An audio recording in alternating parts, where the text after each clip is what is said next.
आपने दोहा अकॉर्ड की यहाँ पर जिक्र किया और उसके अलावा भी हमने कुछ माह पहले भी देखा कि कतर में भी और टर्की में भी पाकिस्तान के मुज़ाकरात होते रहे एक मीडिएटर की प्रेजेंस में, लेकिन वो उस लेवल पर कामयाब शायद नहीं हुए जो एक्सपेक्ट किया जा रहा है, क्योंकि अफगानिस्तान शायद ये मानने के लिए तैयार नहीं कि उसकी सरजमीन जो है वो दहशतगर्दी के लिए इस्तेमाल हो रही है दूसरे ममालिक में। वो भी मकसद था कि स्टेबल हो जाए, क्योंकि पाकिस्तान भी सीरियसली थिंक कि हमारी जो स्टेबिलिटी है, विदाउट स्टेबल अफगानिस्तान गारंटी नहीं हो सकती। और इसी का फायदा अब इंडिया और अफगानिस्तान के तालिबान भी उठाना चाह रहे हैं कि कोर्जन करें, फिर अपने लोगों को भी कोर्जन रख के वो पावर में रहना चाहते हैं। तो वो तो ये इनका वतीरा रहेगा जी, इनका तरीक़ेकार रहेगा। बट आपने इंडिया का भी जिक्र किया, और इंडिया अफगानिस्तान का जो नेक्सस है वो कोई नया नहीं है, वो पुराना है।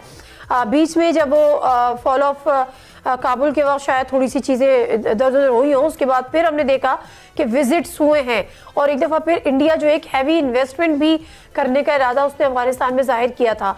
तो ये नेक्सस इस वक्त कितना स्ट्रॉन्ग है, क्या उसकी पोजीशन है, और अफगानिस्तान भी उसी तरह से प्रॉक्सी आज भी बना हुआ है इंडिया की? देखिए, ये जो नेक्सस है मैं जाती तौर पे समझता हूँ नादिया ट्रांजिशनल है।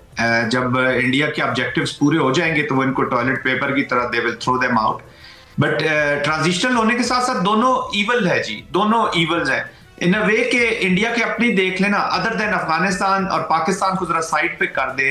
अफगानिस्तान की सॉइल को वो यूज करना चाहता है। कनाडा में उनकी एप्लीकेशन हुई, अमेरिका में हुई, लंदन में हुई, अभी ऑस्ट्रेलिया में आपने देख ली, उसके बाद कतर में देख ली। तो ट्रांसनेशनल परसू करता है अपने ऑब्जेक्टिव्स को। और Bangladesh is the latest example जो इंडिया का जो terrorism, non state actors, underground world, जिधर जिधर इनके स्टूजेस, ये एमिनेट करती है उनकी एक्सपेंशनिस्ट अखंड भारत की सेफ्रोनाइज्ड एप्लीकेशन से। अखंड भारत तो दोनों के लिए, कांग्रेस हो या बीजेपी हो, संघ परिवार हो, दोनों के लिए एग्जिस्ट करता है। बट ये सेफ्रोनाइज जब होता है तो फिर डोवल्स की पॉलिसीज और ये पॉलिसीज चलती है।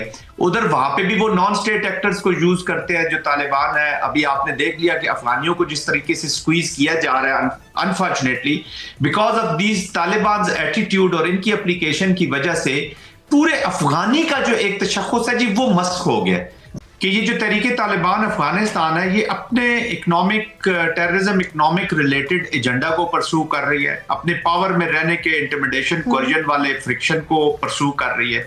तो इनका अपने एजेंडाज हैं। फिर प्रॉक्सीज से जो फायदा उठाना चाहते हैं, इकोनॉमिक्स जो फायदा उठाना चाहते हैं, इलीगल स्पेक्ट्रम से जो फायदा उठाना चाहते हैं, यूज किसका कर रहे हैं? सो कॉल्ड शरीयत का, और अपने आप को रूलर्स भी कहते हैं।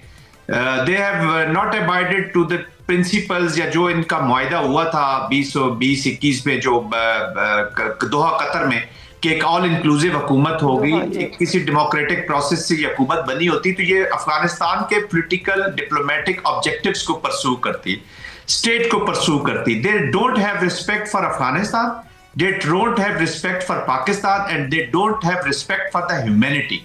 तो ये तो वो स्ट्रक्चर है, वो लोग हैं जिनको ये पैगाम दिया जा रहा है कि उन्होंने अब चूज करना है कि वो किस तरफ जाते हैं। Of course it is a hard way, but we are in war with these people. और जब वॉर होती है तो फिर डिप्लोमेटिक, पॉलिटिकल, मिलिट्री, ये सब मिलकर वॉर नेशन लड़ती है जी। तो उसके अंदर से जो काइनेटिक मैसेज है वो उन्होंने बड़ा क्लियरली भेज दिया है कि आपको चूज करना है कि आप कौन सा रास्ता इख्तियार करना चाहते हैं।